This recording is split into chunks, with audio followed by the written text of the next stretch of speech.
Assalamu alaikum wa rahmatullah. Wa alaikum assalam. Yeah, go ahead, finish it. Yeah, finish it. Wa alaikum assalam wa rahmatullah wa barakatuh.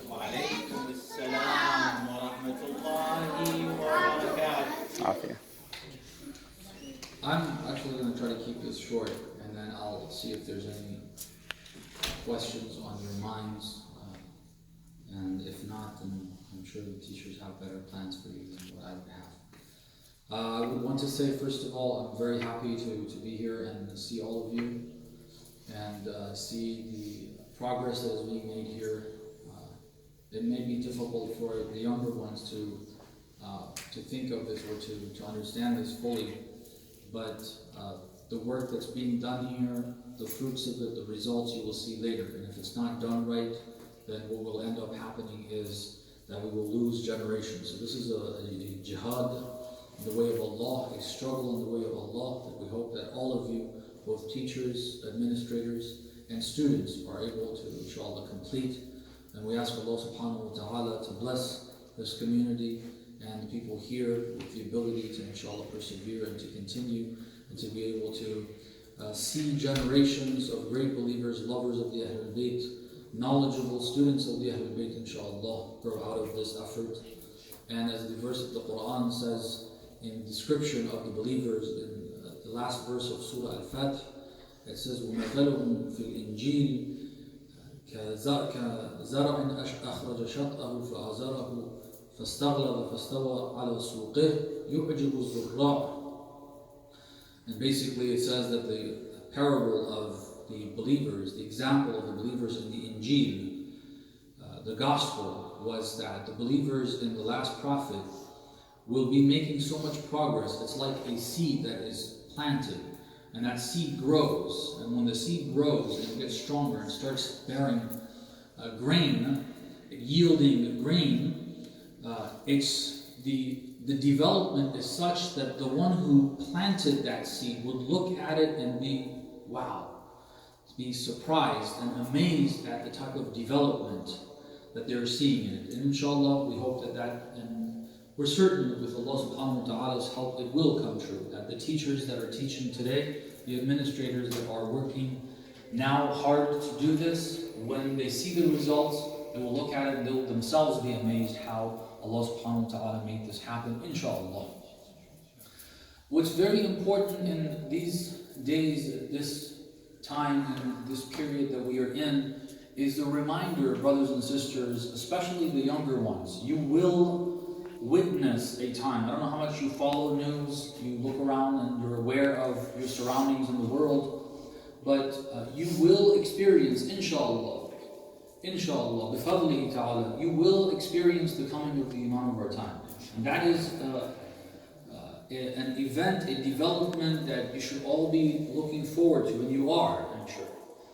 And at your age, you can start preparing in ways that, inshallah, when he comes, you'll be in the front lines. Whatever a movement has happened, an Islamic movement, be it at the time of the Prophet, at the time of Amir al-Mu'mineen, the leader imams that came, and the Imam of our time when he arrives, what we will see is that the people that will be on the front lines are the younger generation. Inshallah, you will be the ones that will be rushing to the front lines, helping and assisting the Imam, inshallah. The preparation that is necessary is happening right here. You need to learn what Allah subhanahu wa ta'ala has taught us that will save us. And besides that, one thing all of this is really an intro to is the spiritual development. And that's something that you only can do. No teacher can make you develop spiritually. You can do that only by yourself. It's the way your thoughts work, the way your beliefs work, the way you want to have your relationship with Allah. And at this young age, Allah has given you a heart that is more ready and prepared for this. One step you take, you will see results a lot faster, a lot quicker than someone like me or someone that's older than me. This is an age that Allah subhanahu wa ta'ala has prepared you. You can take advantage of it, or take, God forbid, a different direction. And the other elements that are within us, our lower desires that are also there, and they are also very strong in this age, we'll get a choice to go between those two. But inshallah, Allah will help you. You should try hard. Do tawassul to the Ahlul Bayt, especially Imam al-Hussein. He is Safinatul Najat. And if you make that connection, one word every day, in the morning, or throughout the day, at some point, with Imam al-Hussein, speaking to him, making that connection, will change your life. You may not see it now, but it will have a very significant impact on your future. We ask Allah subhanahu wa ta'ala to help all of us, especially our younger generation, in getting closer to Allah, and our community, all of us, young and old, to be able to get closer and closer to Allah subhanahu wa ta'ala, to the Imam of our time, to the Ahlul Bayt. Salamullah alayhim ajma'in. Say salawat, please. اللهم صل على محمد وآل محمد. I think I went a couple minutes over your 3 minutes. So if there's any questions regarding the topic or otherwise, off topic, whatever, regarding the prayer, anything that I can assist with from students or teachers, inshallah, we can do as many as you guys have, and then inshallah we'll move on. Recite another salawat, please. اللهم صل على محمد وآل محمد. You go ahead, guys. Yeah, don't be shy. You guys are deciding. I think Brother Kuman here is going to kickstart the. I can get the ball rolling. So I see a lot of young generation here, and inshallah they'll be moving on to schools and colleges and picking their professions. Is there anything in profession-wise do you recommend they pursue, or anything that they should avoid to help, so they can help the coming of the Imam and help their communities, anything of that sort? One thing I would recommend, and I can't talk about right now in detail, is that we have a saying. It says, "Al-fiqh thumma al-matja." Okay. Learn what are the rules of transactions and commerce and occupation. What type of jobs, what type of work is something that is permissible, allowed, and halal. Inshallah, when you engage in that, you want to bring halal food, halal money, halal accommodations to your family, and that is going to allow them to flourish. Okay? So when you want to choose your career, you want to make sure that that career is something that is permissible. So go in, before making that choice, look into it and ask around. That's not something I can cover because there's so many details, but just to have that idea in mind. Are there any recommendations? The recommendation is each of us has got a talent. We don't have the same talents. Allah subhanahu wa ta'ala mentions, I may have certain talents, you have better talents in that same field, and in other fields, people are different. What we need to do is try to identify the talents that we can use in a halal way, and if we do that, for the sake of Allah, for the Imam of our time, we will learn how that talent and that ability and that education that we got can be in the service of the Imam of our time. It's not a system that there's only one way of getting close to or helping the Imam. Everything is needed. All the different fields that are out there, if they're halal for us, they are needed. And inshallah we can, based on our talent, choose. It's one of the advices when I was almost 15 when I made the choice to go to Hawza. And my father told me that, I had to discuss it with someone. He was shocked because I didn't tell him before then that I had to make that decision. We told him, and he said, you need to talk to him. Some of the good advice we got, he says, look, a scholar, a Sayyid that we spoke to, he said that, one of the important things is what you like and what you have talent for. That's part of making that decision. Otherwise, everything is for the sake of Allah. Do it for the sake of Allah, and then go with what you have talent for and what you like to have a desire for. That's how you can be able to, inshallah, serve Islam. And that's, I think, sound advice that I took, and I hope that that is good advice for everyone else too. Any questions? Go ahead, Ahmed. Is that a hand up? Or? Yes, I do. No? What was the question again? No, you remember the question? I mean, you asked me about Imam Mahdi alayhi. I hope. Yes, it was. You go ahead, you can ask me. Go ahead, one of you can ask the question. That's fine. If you understand it, just ask. You remember in the class I was talking to you about Imam Mahdi alayhi salam, and I told you he was born, like a long time ago, more than 1,000 years ago. And I saw the look in your face, that, how someone can live that long and this kind of, you remember this discussion? Go ahead and ask. But he asked, Samahat Sheikh, and I told you, wait for him when he comes here to give you better answer than mine. That's why I refrained from answering your questions. Now the Sheikh has known the question, but I wanted you guys to ask. Don't be shy. Go ahead, Ahmed. Go ahead. You can rephrase it better than I can. Yeah. Amir. Huh? One of you, don't. So, like, how old is Imam Mahdi? Like, where is he right now? Al-Mahdi was born in the year 255 after the Hijrah, and we are currently in 1441. So if we do the math, I think we'll figure out he's over 12 or around 1200 years old. So, how is he able to live that long? How is he able to live that long?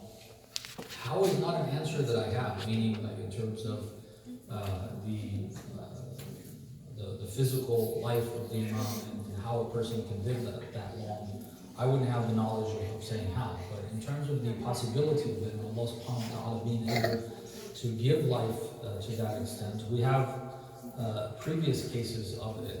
Prophet Nuh, according to the Quran, only 950 years before the storm or before the flood, he propagated his religion for 950 years.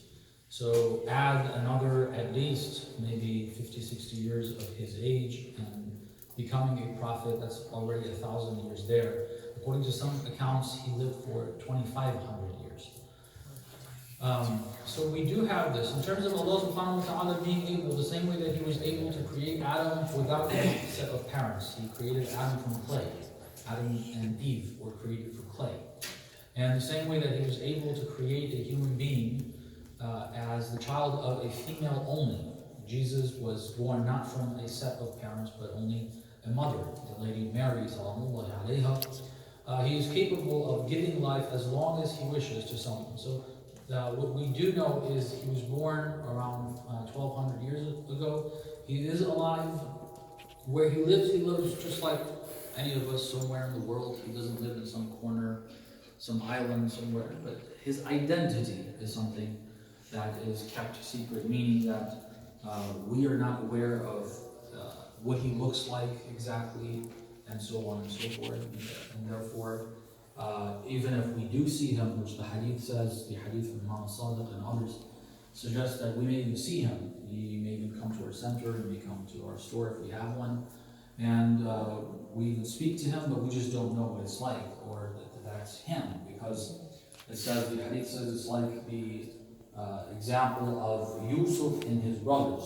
His brothers came to him, spoke to him, asked him for assistance, although they didn't know that that's their brother. So that's briefly about it, and hopefully there are lessons about the 12th Imam that are covered in the school, and there's material. Alhamdulillah, since you guys have access to the Arabic language, there's multiple references and books that exist that inshallah the teachers can read, and to be able to inshallah convey that message, we need to have more of an understanding in regards to the Imam of the time.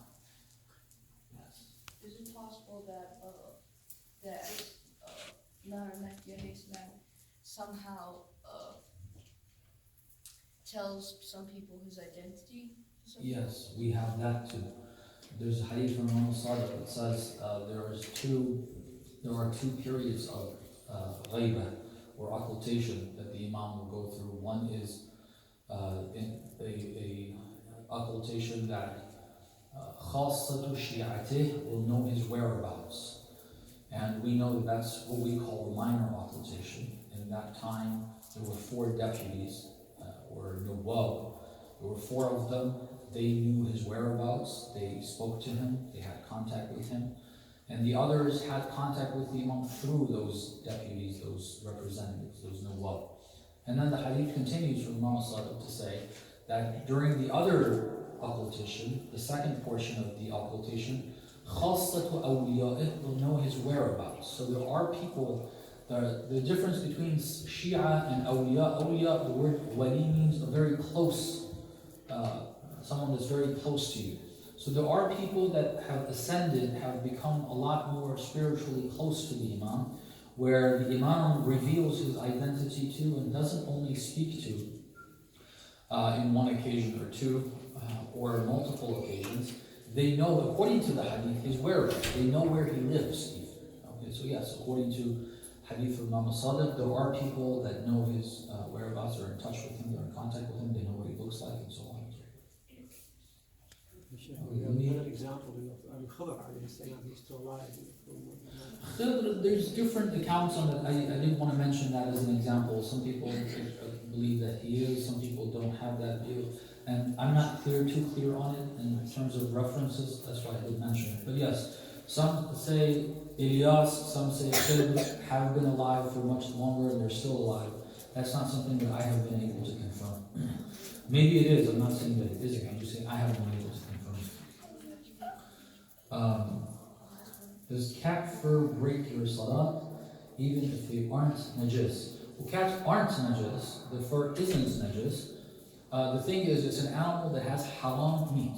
Okay, with animals with haram meat, if you make clothing out of their fur, which I don't know any clothing made out of cat fur, but if there are some other animals that they do use their fur and they make sheep, yes, but that's a halal meat animal, right? We're talking about animals that are haram, we can't eat them, like bear fur. I don't know if there's anything that's made out of that, but if it is, bears are haram. If you take their fur and you make something, you can't wear that in prayer, okay?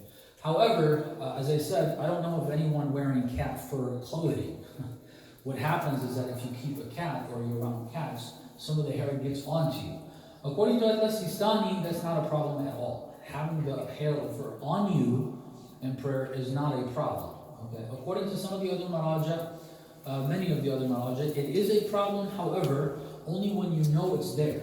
Okay, so if there's a cat around, you don't have to constantly check your clothing to see if there's hair on you or not. So according to the other maraja, if you know there's hair on you, you have to remove it. But if you don't know it, you don't have to worry about it. According to Al-Sistani, even if you know cat hair is on you, it is perfectly fine. Your prayer is fine. You don't have to worry about it. Regardless of how much hair? Regardless of how much. Only if the clothing is made from hair, from cat fur. Like if you have... If you know there is hair on your clothes, yeah, cat. And regardless of how much you have on your clothes. Yeah, regardless. Some they say like 5, 3 maximum, no more than that. When I read the fatwa, there was no number of hair mentioned there. Usually, people who have cats or around cats, you know, there's some level, but it's not going to be loaded. But whatever, no particular figure of numbers were mentioned in the fatwa. Yes. Let me get one more of these, and then I'll get back to you. Can Muslim women shake hands with men if she has gloves on? Yes, with gloves, it is allowed. Even one of the, it doesn't have to be even gloves. This is a ruling that perhaps sometimes, maybe I was even surprised when I was visiting Al-Sistani in Najaf with a group of people. After the talk was over, I was translating. The sisters wanted to kiss his hand as well, and of course, obviously, they can't touch his hand. So the way he wrapped his hand in his abba like this, and they would come and kiss over the abba. So it doesn't even have to be like thick gloves or anything. If there's clothing that gets in the way and there's a contact over clothing, if you don't press hard or anything, that's going to be allowed. That type of contact is allowed. It's not haram. Take your question now. When I was doing world history, I noticed that Christianity, they said that Prophet Isa was crucified, but actually he left, right? But I'm not sure if he went to heaven or he's still around the human world. That's my question. Okay, that's a good question. So here's what we know as a fact. According to the Quran says they did not kill him, وَلَكِنْ شُبِّهَ لَهُ.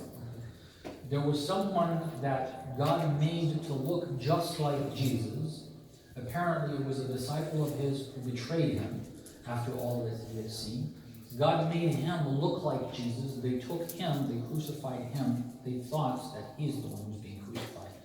which in fact it wasn't God saved Jesus. But what happened to Jesus? Did he continue to live after that? There are two views. The common view amongst the Shia is that he was taken outside of this realm. Okay? So he's not living with us the way you and I are, but he's also not dead. Okay?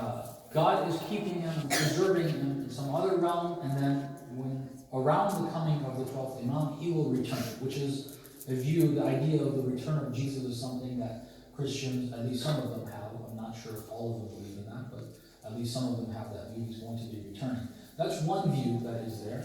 The other view that is there is based on the verse in the Holy Quran that says,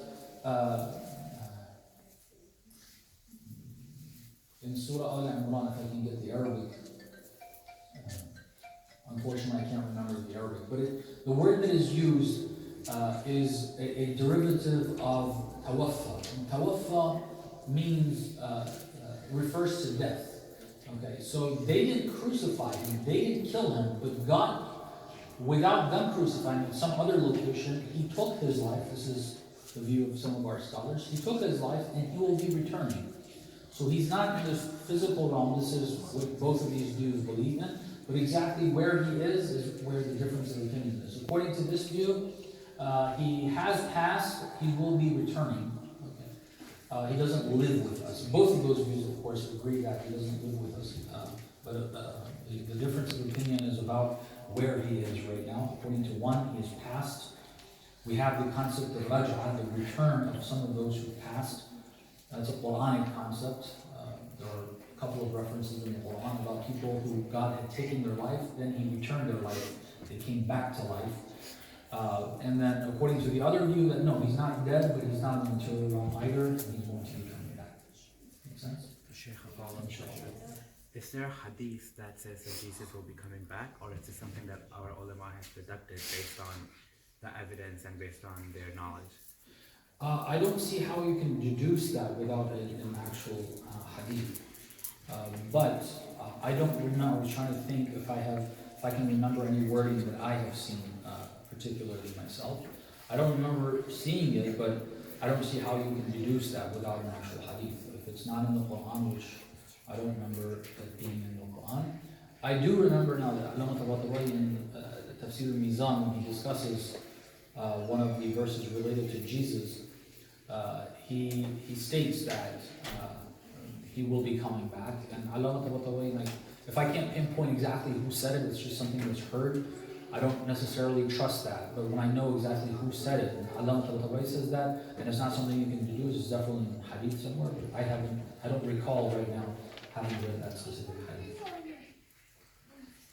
Can you show your hair to your mom's son if you have different dads? To your mom's son, okay, so yeah, so I'm trying, a half sibling, basically. Yes, a half sibling is a sibling, meaning if we share the same mother or the same father, they are going to be our sibling, or both parents.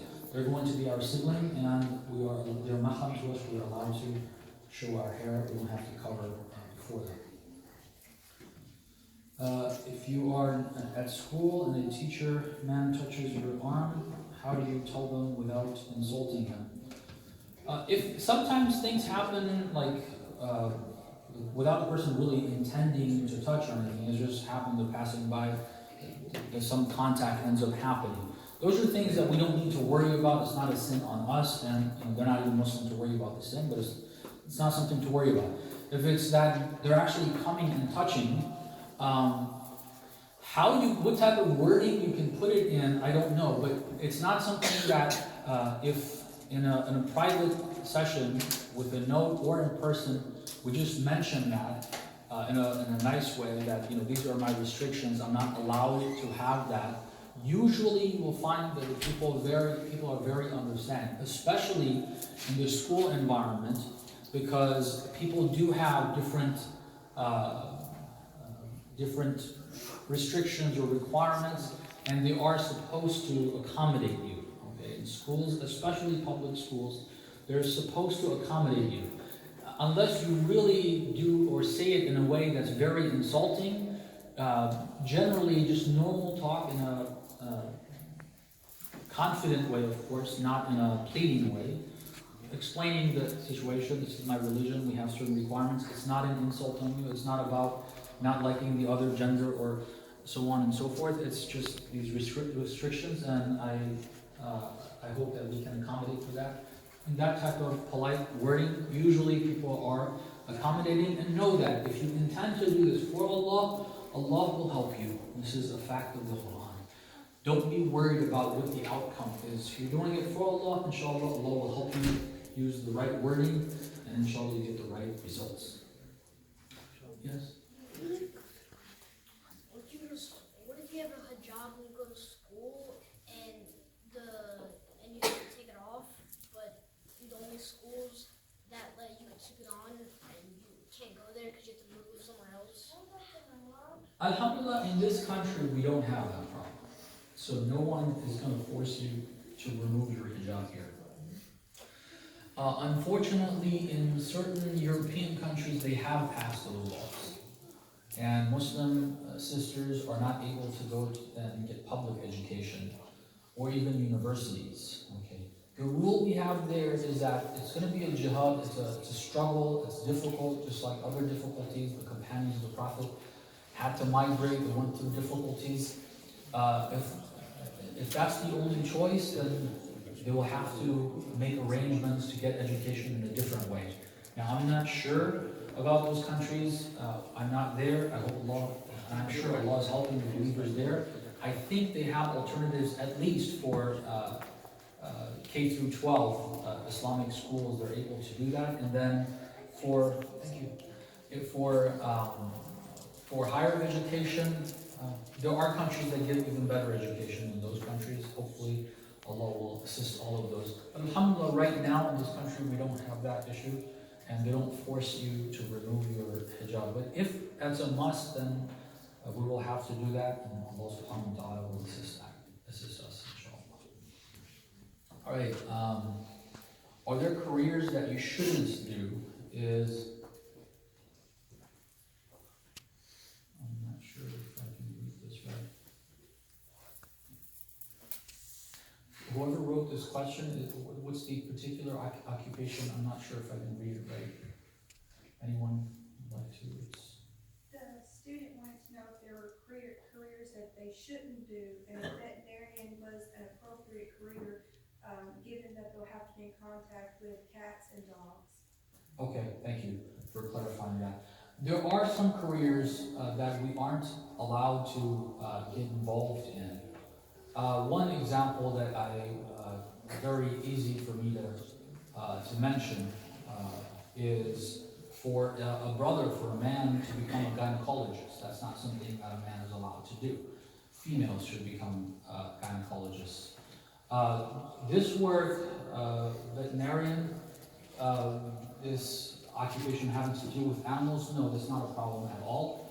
We don't have any rule in Islam that tells us we should avoid contact with animals, or particular animals like cats or dogs, or even pigs. We don't have a rule on that. The rule is, if you come in contact with them, in terms of your diet, in terms of what you eat, if your hands have come in contact with the saliva of the animal, in case of dogs or pigs, or their sweat, then you're going to have to wash your hand.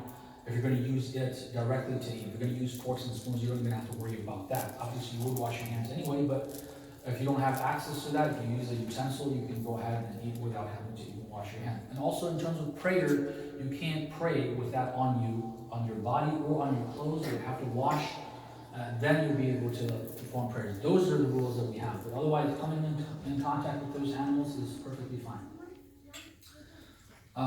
Why are dogs najis? I don't know exactly what I can say to that, because najis means filthy, dirty. Okay, it doesn't mean spiritually dirty. Okay, it doesn't mean like the dog is a bad animal. That's not the idea. Or for pigs or other animals, which of course the ones that are themselves najis are pretty much those two, pigs and dogs. Doesn't mean they're horrible animals or bad creatures or evil or anything like that.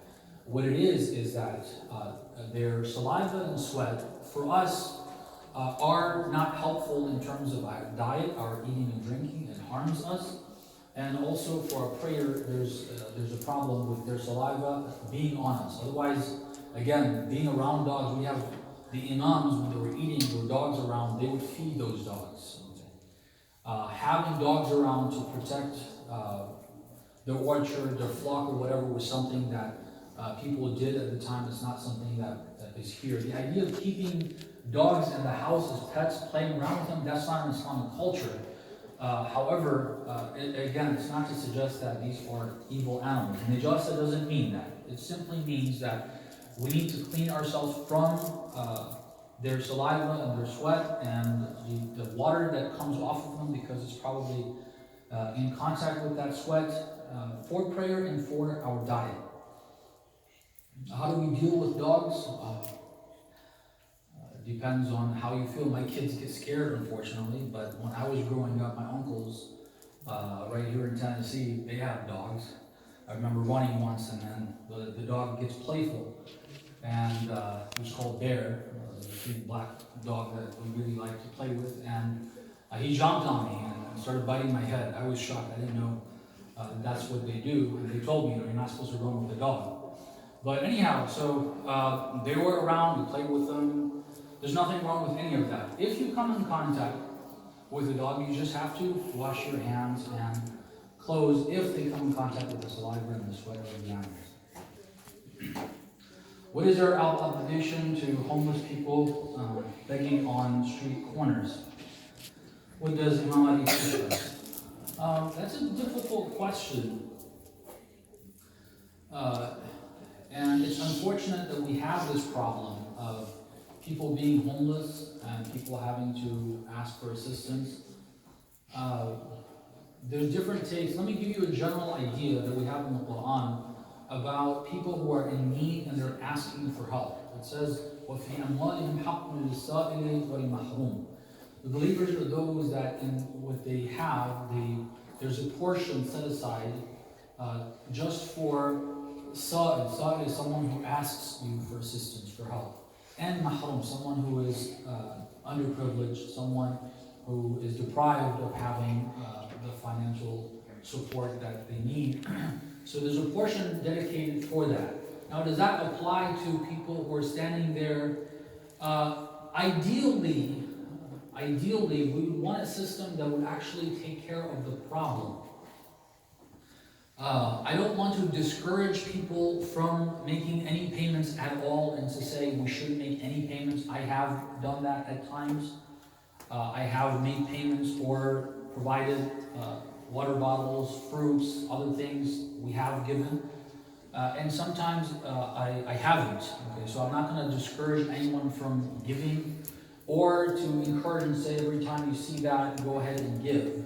The issue is that this problem is not something that can be taken care of with these small payments. It's good every now and then for our own good to give, okay? But try to give things that you know are going to be used in a better way, okay? Instead of things that can be used in wrong ways. Sometimes, unfortunately, there is substance abuse problems that people have, and cash can turn into something that is not going to help them, that is going to hurt them. So other things that can be given are probably going to be better. We hope that the Muslim community gets strong enough to be able to help with this problem by providing a support system that will help people, these people and others. There are people that are struggling and they are suffering from very difficult times, but they're not coming on the street corners, on the intersections and asking, and we hope that inshallah at some point we'll be able to follow the example of the Imams. Imam Sodagar used to go around in the streets of Medina in the middle of the night carrying food on his back to help and support the households that needed that support. We really need to follow that example. I hope that at some point, inshallah, we're able to do that. And if anybody's thinking that's only for Muslims, the Holy Prophet used to do that plus more in Mecca where they were all Muslims. That's not the correct understanding that it's limited to Muslims. You know, helping and assisting financially people who are in need is something that transcends religion. Why is music haram? Okay, this requires a little bit of explanation. I'll try to make it brief. Music is not entirely haram. Once we understand what type of music is haram, I think it will become clear why it is haram. If you look at the Risala, it says lahwi music is haram. And that's an Arabic word that I think you'll have trouble understanding it even if you are an Arab, because there's a certain meaning that is intended in the terminology of fiqh or jurisprudence. Lahwi music is music that, see, what music does is that it changes your mood, okay, your mental state, your feelings. That's what music does. Now that can either be a positive one, it can create a positive feeling in you, or it can create a negative feeling. For example, the negative feeling that we're talking about is to encourage sin, right? When you listen to certain types of music, all you can think of is the club environment or bar environment or environments that are not healthy, are not helping you. They are environments that are sinful. They encourage sin. When you listen to that, we like to think about certain things. The wording, the lyrics, as well as the type of music are such that they make sin enjoyable. They make your mind and your heart move in that direction. Those types of music are haram. Any other type of music is not haram. Why is that haram? It's pretty obvious, because it causes you to start, God forbid, committing sins. Is music and dancing at weddings without mixing men and women allowed?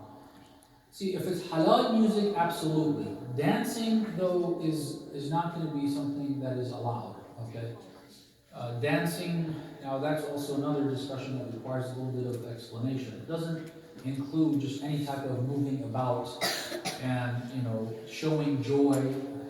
That's not. Last night, for those who at least were in the brothers section, there's this thing, I'm not sure if it's called Yizna. Is it called Yizna? What some of the brothers were trying to do when they were reciting the poetry. Yeah, brother. Is it called Yizna? Or? They called Hosa, I think, right? Hosa? Yeah, Hosa, yeah.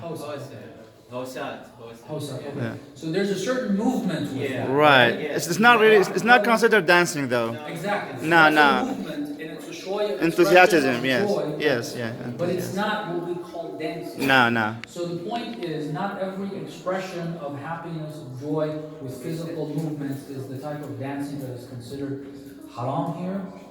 But forms of dancing that are known over here, these are not going to be allowed. But just moving around and jumping up and down, for instance, showing joy when halal music is being played is okay. The mixing of men and women in the sense of, God forbid, without hijab and so on, that's problematic, obviously. Or for there to be a mixing and the jumping up and down, that's going to create a dahwi and sinful environment, and we're not going to be able to do that. What are the physical and spiritual effects of haram foods? Physical effects, I'm not sure. That's not my area of expertise. I'm not sure if there's anything physical that can be traced. Some of the foods that are considered haram are actually haram because of the physical effect. For example, narcotics that are harmful, or even not that, any type of substance that is harmful has proven medically to be harmful for you, that's haram. That obviously, whatever the physicians say is the harm, is the reason why it's haram. But the ones that we have specifically been told, like pork is haram. What's the physical harm? I don't know. I haven't seen anything in the Quran or Hadith. It just generally says that it is harmful for us to eat. Spiritual effect comes first and foremost from obedience and disobedience of Allah. Obedience of Allah causes spiritual advancement, and disobedience of Allah causes a spiritual decline. Okay? So if God says certain meats are haram, regardless of the physical impact, and regardless of what it does to your character, for example, certain meats, there's certain qualities in the animal. Pork, for instance, they say, this is not something I'm confirming, I don't know, I haven't really looked this up, I've heard a lot though that there's certain bad qualities that the pig has. For example, it doesn't have ghira, okay? It's not sensitive about its spouse, okay? Its partner, whatever she is doing or he is doing, it's not important for them. So they say that rubs off. So the point I'm trying to make is, whether that's true or not, the very fact that God said this is haram, if you go and have it, that disobedience is going to have a negative impact on your soul. And if you obey Allah subhanahu wa ta'ala, then that has the most important positive benefit right there. Do Sunnis believe Imam Mahdi is still alive? Sunnis don't believe that he was born yet. They believe that he will be born and he will be leading the Ummah and he will be freeing the Ummah and establishing the government of Islam throughout the world. And he is the progeny of the Prophet. They believe all of that, but they don't believe he's born. Obviously, they don't believe in the previous 11 Imams of ours to believe that the son of the 11th Imam is the Mahdi and so on. So they believe that there will be someone that will come and free the Ummah and establish Islam on the face of the earth. He will be from the progeny of the Prophet. His name is Muhammad. They believe all of that, but they don't believe that he's the son of Hassan al-Askari, the 11th Imam of ours. Does chicken need to be machine or hand slaughtered? Either of those can be done. It doesn't have to be hand slaughtered. It doesn't have to be machine slaughtered. It can be either one. The conditions, however, need to be met. The conditions are that the animal must face the Qibla, and there needs to be a human being that says Bismillah, either on each batch, if there's a good number of them. Let's say there's a machine, I don't know, I've never seen these machines, but if the machine kills, let's say, 10 chickens at a time, you need to say one Bismillah for the 10 chickens. Okay? You can't say Bismillah at the beginning of the day and then the machine keeps going. Each batch of chickens that are being killed, there needs to be a Bismillah. A human being needs to actually say that. Those are some of the conditions. Those conditions can be met with machines. If they do meet those conditions, they are okay. Now the thing is, I don't think any of us are involved in the business of slaughtering chickens and killing them. As someone who is a consumer of that, if we hear that this is machine slaughter, that doesn't make it haram for us. If we know Muslims are telling us it's halal, we are supposed to identify it as halal, take it as halal, eat it. And if we simply hear that it's machine slaughter, that doesn't create a problem. That's not going to make us have to avoid that chicken. Was that a hand up? For a question? Come closer. If when they're slaughtering the animal, if they don't say Bismillah intentionally, deliberately, then it'll make it haram. But if it's a Muslim killing the animal and they forgot to say Bismillah ar-Rahman ar-Rahim, it's okay. That's not going to be a sin. It's not going to be haram for us. I think he meant if you know that it's not halal to start with, but you say Bismillah ar-Rahman ar-Rahim, like some. That's a different thing. Yeah. If you buy food, if you buy like beef from, I don't know what you guys have here. You guys have Kroger, Food Lion, or whatever you have here. If you buy and non-halal, non-dhabiha meat, you can't say Bismillah and eat it. But if you're talking about what we were discussing, which is the slaughter of the animal, if the person forgets, if they're Muslim, it's still going to be halal. I'm often encountered by my Sunni friends on why might we pray Asha and Asr right after the Dhuhr and Maghrib. What is the answer to that? The answer is the Prophet used to do that as well. The Prophet used to perform his prayers at that time as well. We have the Prophet praying the Dhuhr and Asr separately. We have him praying Maghrib and Isha separately, but he also prayed them together, combined them as well. He did both of those. And he said that it's not a requirement for them to have to be performed separately. It's a recommendation that you try to do that. Not at all times necessarily, but it is a recommendation that is there. Now, I don't know if that's sufficient. If there's need for hadith and so on, there are hadith in our hadith books if one requires them. Why does it seem like in Islam women have more duties? Maybe it's because those are mentioned a little more, or maybe they're more visible in this society, but otherwise the obligations on men are actually more than there are on women. That's the Quran saying in Surah Baqarah, where Allah subhanahu wa ta'ala talks about the matter of talaq or divorce, which is not a very pleasant discussion, but it is a must for us to understand that. There's a reason why it's there. The verse that discusses that says, وَعَلَيْهِنَّ وَلَهُنَّ مِثْلُ الَّذِي عَلَيْهِنَّ بِالْمَعْرُوفِ وَلِلرِّجَالِ عَلَيْهِنَّ دَرَجَةٌ. Women, there's certain responsibilities they have. It says لَهُنَّ مِثْلُ الَّذِي عَلَيْهِنَّ بِالْمَعْرُوفِ.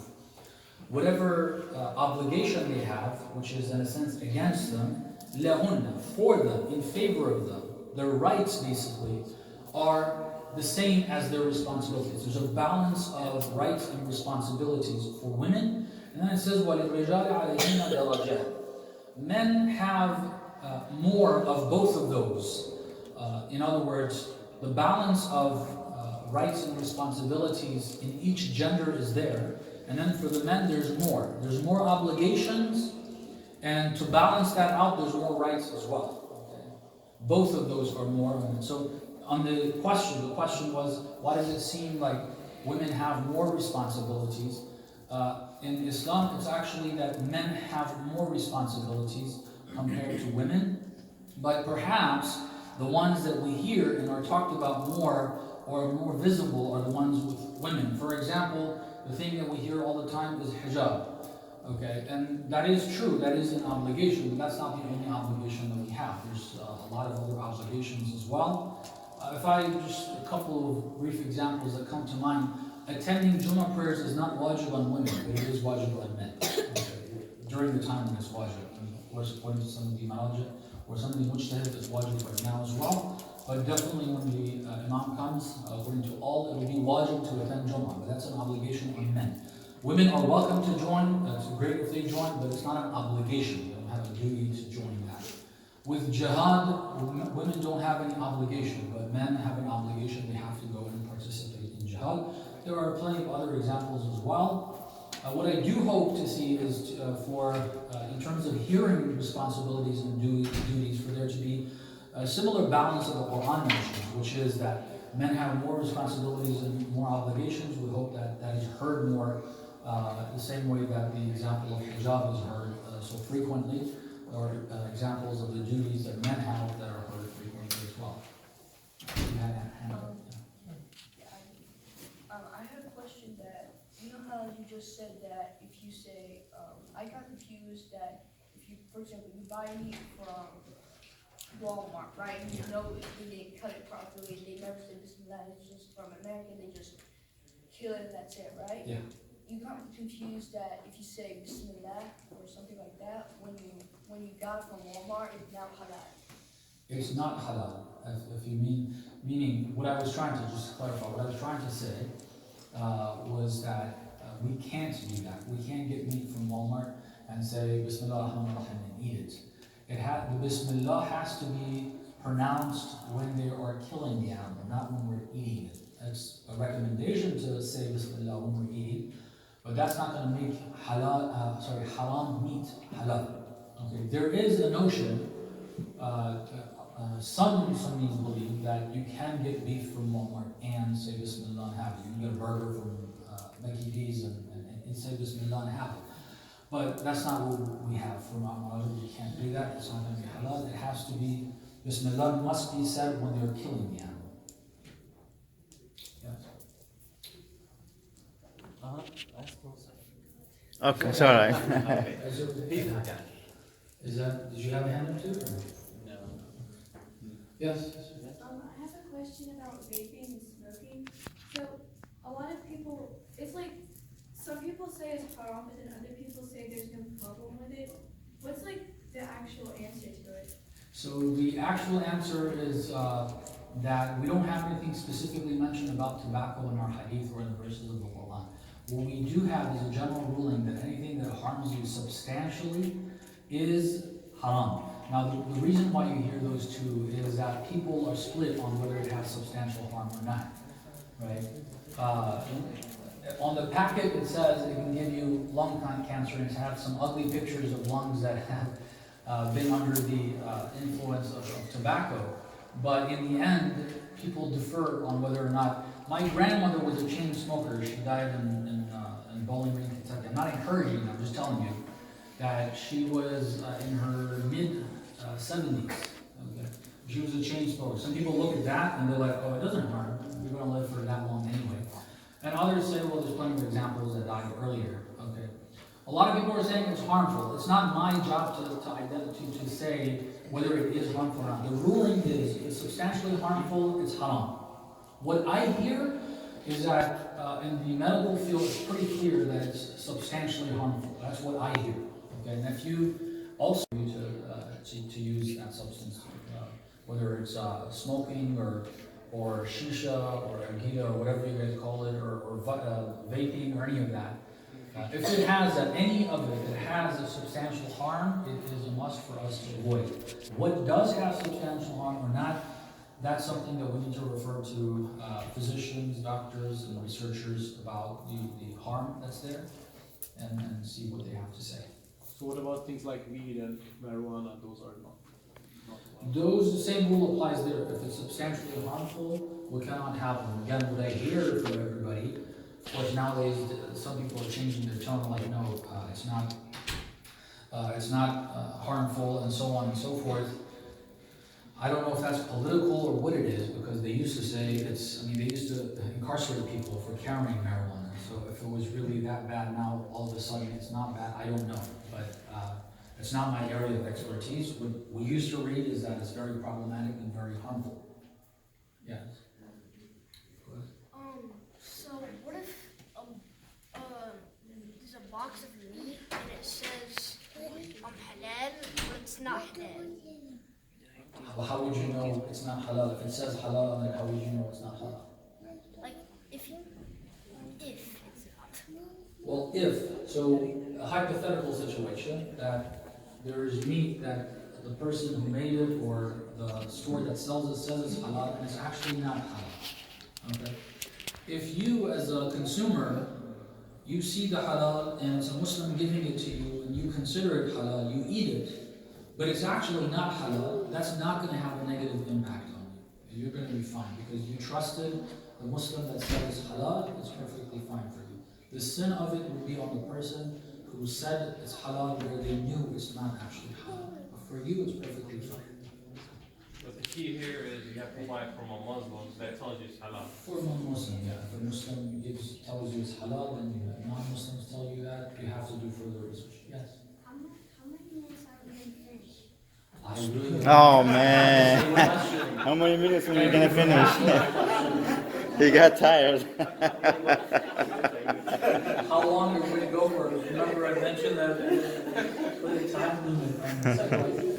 Yes. وانا بكره Married someone that's not Muslim, can you actually do that? A Muslim marries a non-Muslim? Yeah, can you actually marry them? Permanent marriage, no, we don't have an allowance at all.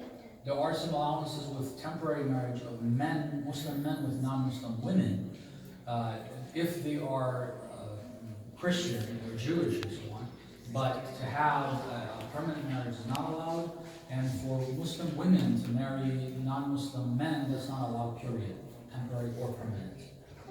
Okay, so go ahead, you first. Is that like if that man marries a non-Muslim person, but if she's like been like she isn't now she is, can they be married? And halal? I'm not sure if I understood the question. Say it again. Say it once again. I think he was saying that if there was a Muslim that married a non-Muslim, if there was a man Muslim that married a woman non-Muslim, but then She converted. she converted to Muslim in the marriage. Yeah. like 1 year Yeah. later? Is that up? So, okay. It's a good question. Thank If you. there's, let me put it this way. So I said that if a man for temporary marriage is allowed, okay, that's the common fatwa today. Okay, there is a fatwa that a good number of scholars in the past have had that even permanent marriage with a Christian would be allowed. So if a person marries a Christian, then especially when they become Muslim, yes, that's going to be allowed, and that's going to be a legitimate marriage for sure. Yes. If you marry someone and like, you have kids with them, but then later on you divorce them, is that bad? Because What do you mean by that? Like, is it not good for the divorce to happen, or Shameful. yeah, is it shameful if you have kids with like a man, but then you divorce him later? So let me put it this way, and if the question is not being addressed, because I'm not too sure, I think I'm understanding it, so I'm going to give a response based on my understanding, but correct me if you think that what I'm saying is not relevant to your question. So divorce is not something that is good in Islam. We have hadith that says divorce is abghadu halal. Okay? It is something that is permissible, but it's abghad, it's very disliked and despised by Allah subhanahu wa ta'ala, unless there are some legitimate reasons. For example, in the Quran, where it talks about is if two people just can't get along with each other and go by what God says in their relationship, so much has developed that they just can't do what God says in their relationship. Because in a marital relationship, you have to have a lot of love, there's certain responsibilities you need to have towards the other person, you have to treat them right. And then, because of certain developments, then two people may come to a point in life where they're like, I've tried it so many times, we can't do this based on what God has said. Okay, those would be instances where, well, there's really no other choice. Okay, but if they can work on their relationship and better the relationship where they can be together, that is what's preferable.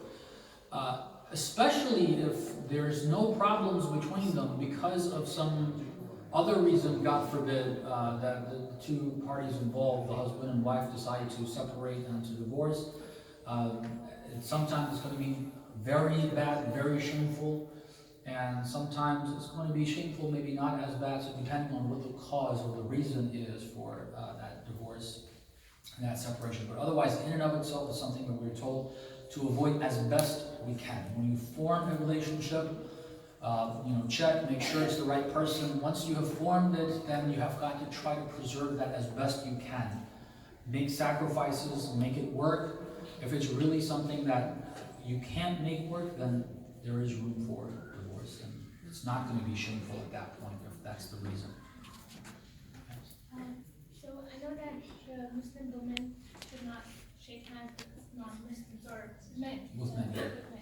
But at work sometimes we see that we are in situations where, because there are cultural differences, That's right. we come to situations where the men approach and they shake hands. And since it's a culture, if we don't shake hands, they will think that we're rude.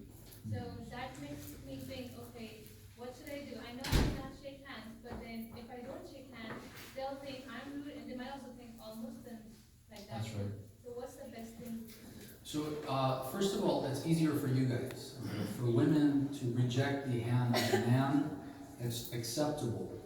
It's more acceptable than when a man rejects the hand of a woman when she extends her hand. Okay. So for guys, rejecting a handshake, it's a little more difficult. We have to go through it. My experience is that now the way the other party takes it or responds to it is different. Sometimes it's better, sometimes it's not as good. I was on a flight and a female came and she wanted to shake hands, and I said, I'm sorry, I can't. And so she didn't talk to me for the entire flight, right from the beginning, which, it wasn't like I was saddened by that, but, it showed that she didn't, she felt a certain way at the beginning, and then she completely disconnected afterwards. That's not a reason for me to say, okay, it would have been better if I would have shaken hands. If God says I can't shake hands, I can't shake hands. Okay? And I hope that the other person is blessed and Allah helps them and so on and so forth, but I can't shake hands because of that.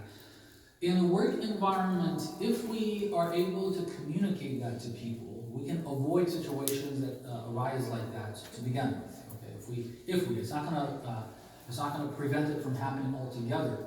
But if we speak to the people in the work environment that we're in, the colleagues and so on, and say, I have these restrictions, then people would stop wanting to do that. Or before meetings, I know people, especially, mostly men tell me this, because again, as I said, for women it's a little more acceptable, if not a lot more acceptable. But men, they've told me what they do is, like before a meeting or whatever, they notify the people that they have this restriction, they can't do it, so people understand that before it happens. But on the spot, when it happens, somebody extends their hand, try to have two things in mind. One is be confident, okay? And the other is don't allow the awkwardness of the moment to get to you. And if you do both of those things, what it does is it allows for you to continue that conversation or whatever it was, and just forget about that particular that moment or those few seconds, and it allows for a conversation to actually take place and for a relationship, some form of work relationship to form. I've had to do that in banks and in different places. Just continue, just a brief second, so sorry, I can't do that, then I continue with a conversation. If we don't have that confidence, if we feel shy, if we feel that we did something wrong, or they feel that we did something wrong, and if we occupy our mind with that, we're not going to be able to function as properly afterwards, and that's going to leave that memory in the person's mind even more. So if you can get by that moment quicker with feeling that confidence, asking Allah, and then quickly getting on with it, it'll make it easier. But we do have that. There's really no way around it. There was a question earlier about using gloves. I said it's allowed, but the thing is, I've never seen people shaking hands with gloves. I've heard that that's even considered disrespectful. I don't know. I've never tried it, yeah, I don't know. I've never seen anybody shake with gloves. If you can do it, yeah, it's not harmful. There's some designer gloves, I remember my wife, she had a graduation one time for a master's degree program, and she has to go on the stage, to shake hands with the dean of the university or something. So she wore designer gloves, matches, her gown or something. Okay. She has to shake hands with him with the gloves. Yeah, that's fine. If that is, that's the first example, somebody's telling me they've actually done it. Wearing designer gloves that match the outfit that they have, they were able to shake hands, and that wasn't considered something awkward or wrong. That's good. Alhamdulillah. All right, I'm going to read these now. The question, I don't know, he's still here. He said, how long is this going to go for? The answer to your question is, I'm going to continue until people cut me off. That's what I've been brought here for. So you guys, organizers, or the people that are here, can cut me off at any point. Otherwise, I have a piece of paper here with questions. I'm going to read it and try to answer it the best I can. How important is it for us to pray at school because we are shy to pray at school? But we get home after Salat time. Should we pray at home or school? If you do get home after the prayer time is over, then you do need to make it before that time. Okay. So how important is it for us to pray at school? Because we are shy to pray at school. But we get home after Salat time. Should we pray at home or school? If the prayer time ends before you get to home, to your house, then you do have to make it up before you get home. Okay. I can understand it being something difficult. We feel shy, we feel intimidated, we're thinking about what people are thinking when we are praying. All those thoughts come into all of our minds. Okay. This is the end of it. No more questions, please. Yes. Sorry. This is the last. All those thoughts are in the minds of pretty much everybody that performs those prayers, okay? When they are doing it in an environment where non-Muslims can see or are around. But I would encourage to get past them. Nothing's going to happen. Okay? Even if certain things are said to us afterwards or whatever, we can explain. If we feel confident internally, Right? If we feel strong internally, we understand why we're doing this, and then we ask Allah to help us, you will see that nothing's going to happen. We've prayed in so many different weird places, and people just walk by, they see, and they just keep going. I don't know what they're thinking, positive or negative, but it doesn't matter. I'm doing this, and alhamdulillah, I'm comfortable.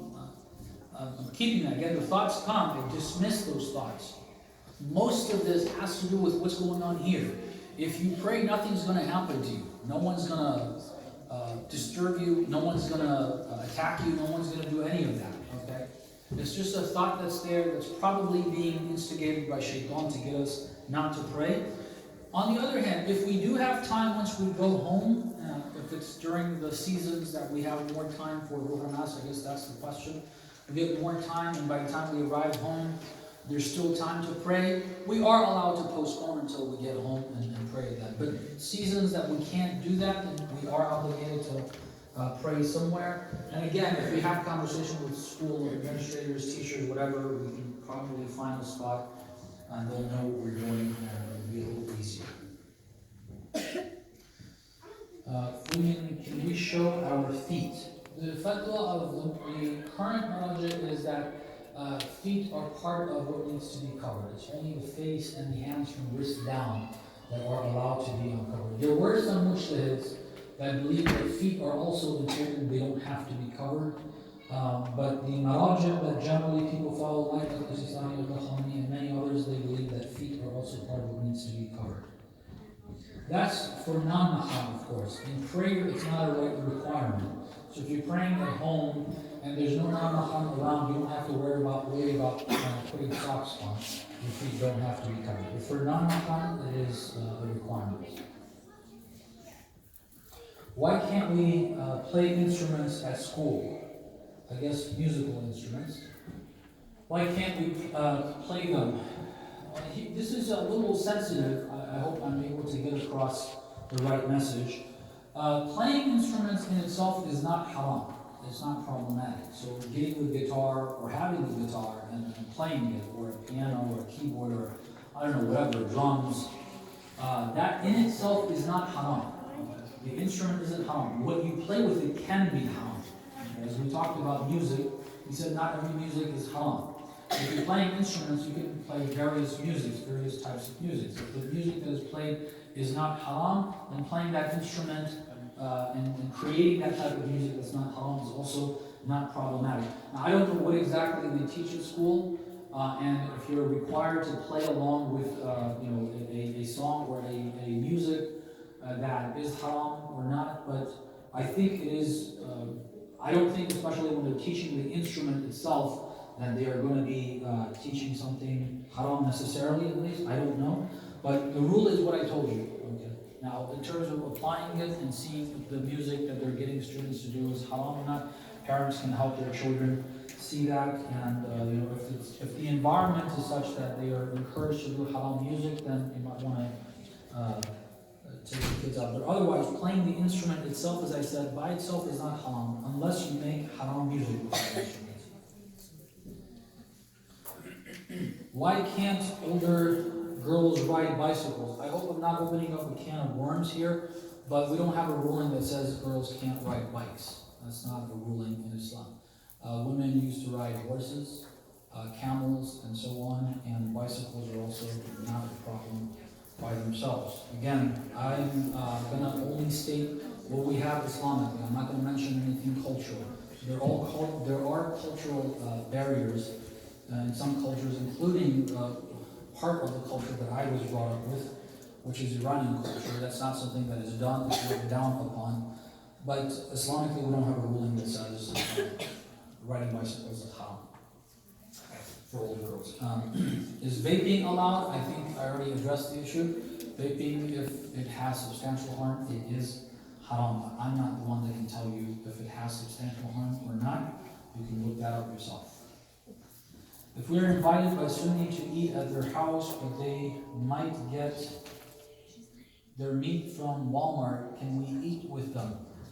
The answer is yes. Okay.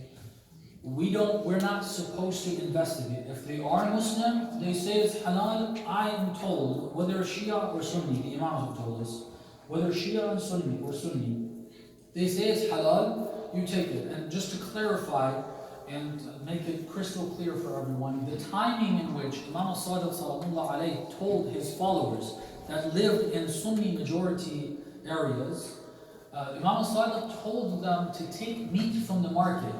The people that were selling that meat considered, many of them in Kufa, considered the slaughtering of the Christians and Jews, which is the same thing you'll find in Walmart, right?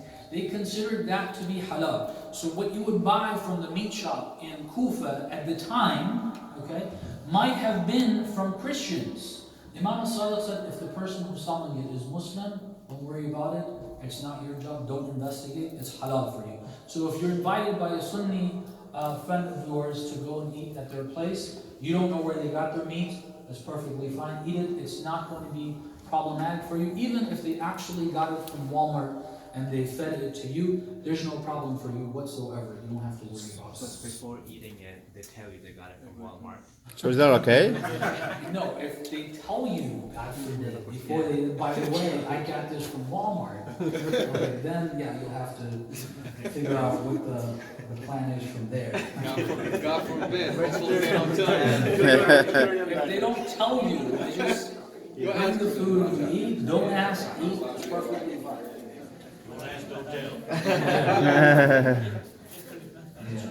The don't tell part is important too. If you know a place is haram, don't tell me. Let me keep going. Can women ride horses? This is already answered the question. Yes, they can. Can women swim in mixed pools with men? Al-Mahdi has a fatwa saying that mixed swimming pools you can't go to, period, men or women. He specifically has a ruling saying that if it's a mixed swimming pool, as an ihtiyat wajib, of course, it's not a fatwa. That means those who follow him can go to another madhab. That's what the benefit of the ihtiyat wajib is, that you can go to another madhab. He says ihtiyat wajib, if it's a mixed swimming pool, whether you're a man or a woman, you cannot go to that swimming pool, period. Other maraja say if you are fearful of sin, you're going there, you're seeing people that are barely dressed, okay, and that can cause people to commit sins with their looks and otherwise, there or afterwards. If you have fear of falling into sin, they say you're not allowed to go. But if you don't have fear of falling into sin, then you can go there. And then now, in terms of sisters, obviously sisters have got to cover themselves, okay? So if they wear what is, I guess, now being referred to as a burkini, right, a full covered swim suit, because I'm a little hesitant in using that word, because it may have certain meaning. Something that has all the requirements of hijab. If they're wearing that and they're going to the swimming pool, based on the fatwa of the other maraja, they don't have fear of falling into sin, yes, that's fine, it's not sin, it's not problematic. What if you go to the beach? I mean, that's considered the same thing as the pool? Same thing. Okay. The environment. That was the question? Okay. What are the So let me clarify that a bit more, because I thought there was someone who wanted to clarify this beach. See, what I mean by that is, Al-Mahdi says mixed environment, okay, ihtiyat wajib, mixed environment, whether it's the pool or the beach. But now beaches, I don't know what type of beaches you have here in Tennessee. I mean, we don't have none, but I mean, if you go to Florida, And there's, I mean, miles. Right. So at a distance, there may be. We had an event in California for the Eid al-Mubahir, where we actually went to the beach. Now, I went to check it out first, but when we got there, it was a little too crowded, and I couldn't find the spot, so I told everybody, but we waited, others came, and then alhamdulillah, we were able to find a spot where there was a distance. There was a gap of maybe 10-15 meters. There was a group of people on the other side, 10-15 meters. Okay. People on the other side. We were in the center here. We were our own group, and we were Muslims. The guys went in with their clothes, and sisters didn't go in the water. I get you. But that was their choice. But so what I'm trying to explain is that, okay, if you say beaches, that's a very large area. You can't go to the beach at all. If you can find an environment like that, and there's, according to Sayyid Sistani, even this would be allowed. According to other Malaja, this is very unlikely to be a sinful environment because other people are at a distance. You don't have to look at them, you don't have to worry about them, you can be with your own crowd.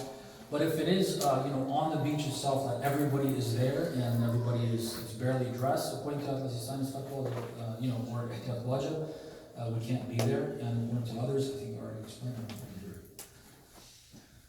that. How come men can marry whoever they want, but girls can't? I'm not sure what that means. I think what it means is that why are girls required to have the permission of their father, and boys are not required to have that? Okay. I think they also mean like marrying a non-Muslim versus Muslim part as well. That may be another part. Let me address that part first. If we mean like marrying a non-Muslim, again, the only allowance that we currently have from our knowledge is with temporary marriage, which is not something that people are going to be involved with, at least on a regular basis. The marriage that is discussed is generally the permanent marriage. That's what we would be discussing. And on that note, like, why is there a difference? I didn't make the law. I can't really say. There are some thoughts that come to mind, but I don't know why that rule and that law is there. And I'm sure if it's from Allah, which it is, that is for the protection of people, not to their disadvantage. I want to explain the one about the father's permission being there for girls to get married. That requires a bit of explanation because we see that the culture is different than what the rule is. We have a problem with culture being mixed in our religious understandings. Okay, so the cultural part, which is the wrong part of it, is the understanding that the father has got a choice on who he wants her daughter to marry. That is cultural, that's not Islamic. And so if somebody proposes and the daughter really likes the person is a good person, but the father doesn't want him, he wants somebody else, the culture says that he has a right to stop her from marrying him and getting her to marry the person he wants. That's cultural, that's not Islam. What Islam says, what we have in Islam, is that the father is responsible up to a certain age to make sure that the person who is proposing and wants to take their daughter is a good person. It's a responsibility of the father to make sure this person who's asking for their daughter's hand, directly or indirectly, is a person that's going to make them happy, that's going to be good for them Islamically and materially. It's a responsibility of a father. And so it can't be abused. Part of it can not being able to be abused, explaining here, and again, this may open up a can of worms, but I'm not going to shy away from it because of that. If a girl has got a proposal from someone who is actually fun, she's Shia, he's Shia, and he's a good person, there's nothing wrong with him, but the father doesn't like him. He may say certain things about him, he's got this problem, the other problem, but in fact he doesn't, he's a normal person. The permission of the father is not required. It's not me saying the Rasul of the Mahajj has this very clearly. It is only when he is supposed to make that judgment. If he makes it correctly, then it's a must, they need to follow that. But if it's clear that no, he's not applying the rule, he is abusing that, he is not allowing the daughter to get married to someone for reasons that are not acceptable. For example, he's from a different culture. So what, he's a different culture? He's not this, or he's not that, or we're Sayyid and he's not Sayyid. That's not a reason. That's not an Islamic reason whatsoever. Or he's not from our culture, he's from a different culture, different country, different this, that. Those are not legitimate reasons. Okay. The reason is that the correct reason could be that the person is not Shia, or a correct person could be this person is not a responsible person, they're not going to take care of the daughter, they're just interested because she looks good, alhamdulillah, and they're not going to take care of my daughter. I've seen signs of that, I know this person, or I've asked around, this is not a responsible person. That'll be a legitimate reason. But if those reasons aren't there, the reasons that are being presented are not correct reasons, then his permission is not actually required. Now, this isn't to encourage rebellion or any of that, or cause families to fall apart. It is to educate the communities, for everybody to know what is actually there, especially for fathers. And for youngsters who are not fathers right now, they will become fathers. You need to know that you don't own your children. You have a responsibility towards them. and you need to respect them and their views. So if they choose someone, then that is their choice. You're responsible to see if their choice is off so much that it can cause them a serious problem in life. You're supposed to help them by saying, well, this is not right, and try to explain and try to convince that this is not the right person. This is the purpose of explaining this, not to break up families and so on and so forth. Yes? So is that the same for biracial marriage? Because I know like some people, a lot of their parents don't want their daughters or any child to marry someone of another race. But if, let's say like someone does get a proposal from someone who's like a good person, he's a good Muslim and everything, but the only reason they don't want him to marry the child is because he's from another race, would it be allowed for you to like discuss the topic with your father or try to? I would encourage discussing the topic. Islamically, those are not legitimate reasons, okay?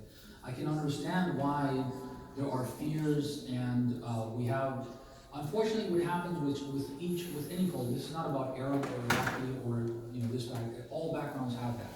If you go to Iranians, there will be talks amongst Iranians. I'm saying that because half of me has an Iranian background, so I can say that more comfortably with regards to it. I'm not speaking about anybody else's background. I'm talking about my own background. Okay? So, with Iranians saying that don't marry your daughter to this race or that race, this ethnic background, that ethnic background, make sure it's within the Iranian culture. These are ideas that are there that are not based in Islam.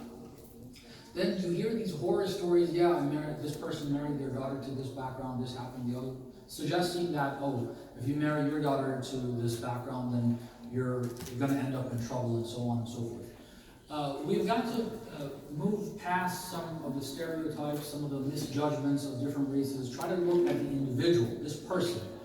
Okay, whatever their racial background is, whatever their ethnic background is, look at who they actually are. If they are a good person, they are responsible, and so on and so forth, yes, there are differences in our cultural upbringing, and therefore we are definitely going to face situations where my cultural upbringing is different than my spouse's cultural upbringing, and that can lead to certain misunderstandings and so on and so forth. But it's not like if you're from the same background, it's going to be all nice and dandy. Okay, it's not like you're not going to have arguments, you're not going to have misunderstandings. And how far do we go? Like people start limiting it. I'm from this city. My daughter's husband's got to be from the same city. If they're from a different city, from the same cultural background, it's still not going to be good enough. Okay. And then you can break it down even further. This part of the city or the other part of the city. How far are we going to go with this? Again, even if you get the closest person in terms of upbringing and everything, okay, it still does not mean that you're not going to have issues that you need to work on to have a better relationship. So the wise way to go about this, the Prophet, let me end it with this. The Holy Prophet in Masjid al-Nabi, in the masjid that he established, he made sure that all those prejudices about people are looked past in practice, particularly on the topic of marriage. Okay?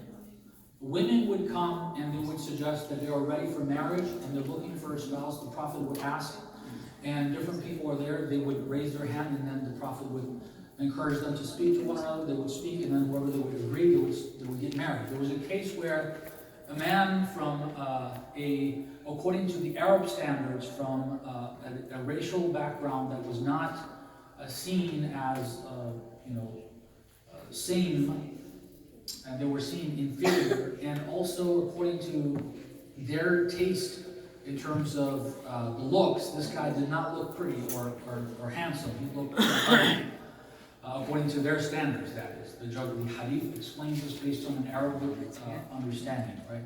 So he was ugly, he came from a different racial background that was not viewed very highly in the region, and he was not married. The Holy Prophet said, "Why aren't you married?" He said, "Nobody marries their daughter to me." The Holy Prophet sent him to one of the wealthy families of Medina, and he told him to suggest that I have sent you to marry the daughter of this man. The man came and to the door when he knocked, the father meaning, of the girl, and he asked who this is and what he wants there, and he explains. And the man said, tell the Prophet, I'm sorry, I can't do this. The daughter actually heard that somebody came to the door. She asked her father, what was it? He explained what the situation was. She said, if the Prophet said this, I want it. And this is really interesting. Look at the work of the Prophet. In Arab culture, pre-Islam, the daughter didn't have a say whatsoever. Okay. This time, however, the work of the Prophet had this effect that when this daughter, this girl said, if the Prophet wants it, I want it. The father didn't say no. The father didn't say, who the heck are you? You have to listen to me, this, that, the other. He said, okay. And they moved forward and the marriage did happen. The Prophet worked against some of these misunderstandings that are there. In Islam it says, Al-Mu'min kuf'ul mu'min. If the person is a believer, they're a kuf. That means that they're a match for marriage. Okay. That's the understanding that Islam promotes and encourages. Again, we should look past these prejudices. We should look at the individual. The individual, from whatever background they are, may be a good person, may not be a good person. Look at their qualities. If they are good, regardless of the background, then people should proceed. And if the father is thinking otherwise, I do encourage conversations. I don't encourage fights or disputes and so on, but conversations and coming to a common understanding is definitely something that Excuse me, Sheikh, it's dismissal time and some parents are already coming in, so. Absolutely. Yeah, appreciate the time. Thank you very much. Yes. I mean, I don't know. How many more questions? We have one, 2, 3, 4 questions. I don't know if they can wait. Can I announce that if any parent is here, their children can go? Can I? Yeah, we cannot. Okay. Yeah. What should I do? You guys tell me. Go ahead. I think this is a good stopping point. Parents We are. have the parents here, they can't just. So I don't know. Give them the option if they want to stay or they can't take them. So yeah. We'll take care of it. If they want to join us, yes, it would be great. Yeah, but it's gonna be like up and down and out. There you go. Whoever wants to leave, Yeah. parents are here. If anyone wants to leave and if your parents are here, you want to leave, you are more than welcome to leave. Yeah, sorry, So Chef. the next question is, are tattoos haram? Listen up, guys. Listen up. It's a juicy question. For some of you. Tattoos are not in and of themselves haram. We don't have a ruling in Islam that says tattoos are haram. That's usually a surprise to many, but whether you like it or not, we don't have a rule in Islam that says tattoos are haram. This isn't to encourage having tattoos, but if Islam says it's not haram, then it's not haram. That's just what the rule is. What about the substance, that prevents, the move? What's that? The substance of the tattoo, so sometimes that, any of it. Tattoos, so with regards to wudu, tattoos are injected under the skin. Okay? You don't cover over the skin. Right? We're talking about real tattoos. We're talking about like fake tattoos that go over the skin. Thank you so much. Fake tattoos that go over skin, I don't know what the substance that is, but the actual tattoos are injected under the skin. What we're supposed to wash in wudu is over the skin. Okay? So they don't pose a problem for wudu or ghusl. Again, I'm not encouraging, but the rule is it's not haram. Are you allowed to tattoo the name of on your body? Are we allowed to tattoo the names of the ma'sumin on our body? I would encourage to send a fatwa to the offices of the Maraja. I'm required to give you the fatwa of Maraja, not my own opinion. Okay? The fatwa of Maraja, I haven't seen anything specifically on the matter. And there are reasons why I would think maybe their opinions are one way or another, but I can't really express that. So what I can say for a fact is that if we have a tattoo of the names of the Ahlul Bayt or the names of Allah, I know people who have the names of Allah tattooed on them. We have brothers that have like a big Dhul Allah tattooed on their back, and then there's a La ilaha illallah or something, God's name written on it somewhere. So if the name of Allah is tattooed, definitely touching it with a non-wudu hand is going to be problematic. Okay. I can't comment on whether you can put it on there or not. Again, that's because there's no fatwa, I can't say. But this one I can comment. If there is Allah's name on our hand, or the Ma'sumin's name on our hand, or somewhere, if I don't have wudu touching, that is going to be problematic. beyond that, I don't have a fatwa to tell you. If you ask your husband to go to the store, but you make 2 additional stops at the library and gas station, you have to ask him for permission for all locations. You just need to ask permission to leave the house. It's a good question, and I hope I'm able to answer this. If the question is simply being asked because we have heard that in Islam the permission of the husband is required to leave the house, the answer is no, you don't need to, discuss all those little details. If the reason why the question is being asked is because one's husband is sensitive, and they may start getting suspicious about them if they have extra stops and they didn't say it and so on, then the recommendation would be to explain that. Either ask or let them know afterwards and so on and so forth. And I hope it's not the second situation. So what I want to explain is this. Islam says, according to the fatwas of the Maraja, that for reasons that I can't really say I know, but the rule is that one of the responsibilities of a wife to the husband is that she doesn't leave the house without his approval. Okay. There's a wrong understanding of this that is there, and that is to take the wife as hostage and use that as leverage into, I don't know, to make her obedient or something. That's not what that is there for.